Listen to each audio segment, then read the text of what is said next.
New Orleans. That's why most people come to New Orleans, because of Bourbon Street, you dig? Y'all tell them what the essence is, man. Right,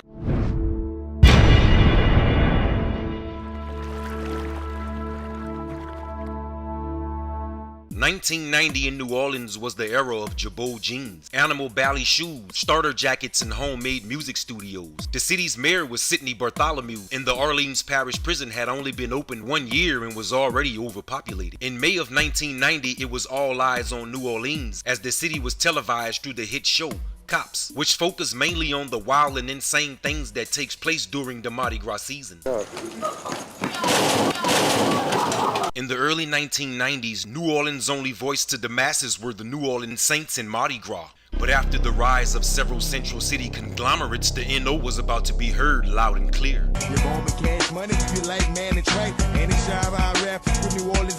The genius of brothers Baby and Slim started in 1991 after concocting a foolproof plan to position themselves as one of the biggest record labels in the music industry. And although they were already big timers, their future plans for success was bigger than their pockets. So they reached out to a few comrades that would help the dream come true. One of which was the well-known Hankton family. George Cup Hankton and younger cousin Tilly were both close friends with Baby and was there when he called. Federal investigators say the Hanktons is a crime family that ran the illegal drug trade in Central City, New Orleans for 17 years and in 1991 played a major role in the launching of Cash Money Records. With the Hanktons' contribution and the major lump sum from brother Terrence Gangsta Williams, Cash Money Records was now born and the drama begins. Chillin' on the set with the fully automatic tech. Never was caught slipping, it's how I got my respect. For its first few years between 1992 and 1997, Cash Money signed and stood behind artists such as UNLV, Lil Slim,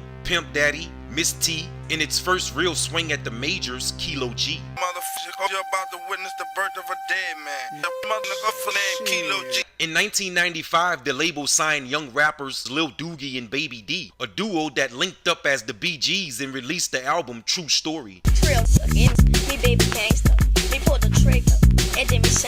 Within 5 years, Cash Money had laid a lengthy track record of signing talent, making hit songs, and selling lots of albums, but in 1997, the label would experience a different type of hit. Kilo G and Yellow Boy of UNLV were both shot and killed just months apart. Kilo G, who was just 15 years old when he signed to Cash Money, released 2 albums with the label before June 15, 1997, where an assailant broke into his house and shot him to death. There was no information on his case being solved. Pop 'em up, watch 'em catch the steal. You played with the Tech 9 and now you're taking your last breath. Lil Yacht, Tech 9, and Yellow Boy made up the rap trio UNLV, or Uptown's Again Living Violent, and had signed to Cash Money at its startup. They led the bounce era in New Orleans and became regionally famous for their beef with artists from Big Boy Records, which brings up their most popular hit, a diss track towards Mystical titled Drag 'em in the River. Prior to their massive partnership with Universal, it was rumored that Cash Money was looking for a different sound and couldn't go nation with the bounce movement, so they decided to get rid of a few acts including UNLV.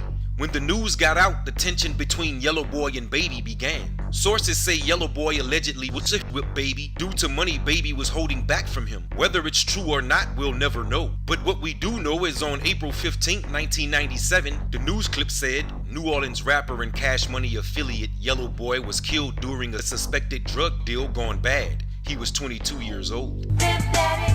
Pimp Daddy, it's about that time. Pimp Daddy was another pioneer in bringing in bounce music to the masses and was also a signee to Cash Money at its startup. Pimp was highly recognized for his classic single, Got to Be Real. Say you got to be Bella, got to be Bella, got to say ooh Bella. On April 18, 1994, shortly after the release of his debut album, Still Pimpin', Pimp Daddy was shot to death in the Florida projects. The motive for his murder is still unsolved, but many believe that it was the result of a love triangle gone bad.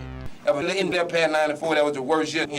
That was the worst year. And I was out shit on the dope and coke running like a big dog supposed to. 1994 was the epitome of old New Orleans and was the year the city became known to the world as the murder capital. World News and CNN gave coverage to the NO like a space shuttle liftoff, which made the city stick out like a sore thumb. In 1994, the same day the new police chief Richard Pennington was having his inauguration, Officer Lynn Davis ordered a hit on 32-year-old Ninth Ward native Kim Groves. She had filed a brutality complaint against Davis the day before after seeing him pistol whip a teenager who he mistaken for a suspect in the prior shooting. As a retaliation for Grove's complaint, Davis conspired with the local drug dealer who on October 14, 1994, just one day after she had filed it, shot and killed her. He was arrested and convicted of depriving civil rights through murder by conspiring with an assassin to kill a local resident. New Orleans ended 1994 with its highest murder rate ever. From Richmond, California, all the way back to New Orleans. 1995 was also the year No Limit Records was launched to the world as New Orleans' pride and the music industry's biggest wave. No Limit led the game at the time. New Orleans led the murder capital, but most memorable of 1995 had to be the Antoinette Franks situation. Antoinette Franks is a former New Orleans police officer who on March 4, 1995 committed a violent armed robbery at a restaurant which resulted in the killing of 2 members of a family who ran the establishment.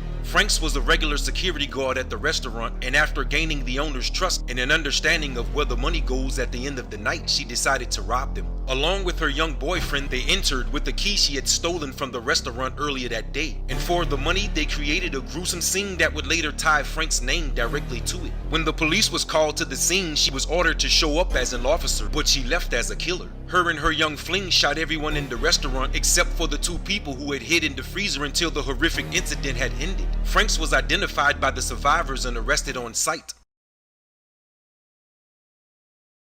The New Orleans Riverwalk is historic and a crucial landmark to the city. It's a docking area for all the goods and the bads that come through the NO, and it's the same docks where slaves were brung in. But in 1996, everyone was affected when the 700-foot freighter ship lost its power and crashed into the mall area of the Riverwalk. If you've never been there, the Riverwalk is a mall directly connected to the Mississippi River where many of ships and boats pass through. And in 1996, a barge that weighs hundreds of thousands of pounds lost control and smashed into the mall while it was open. Hundreds of people were injured, but a miracle no one was killed.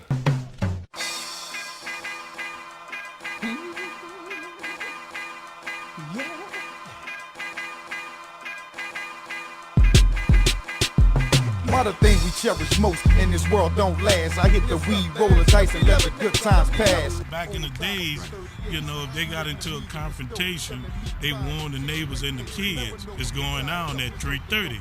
So at 3:30, everybody cleared the court. And now you heard the gunshots.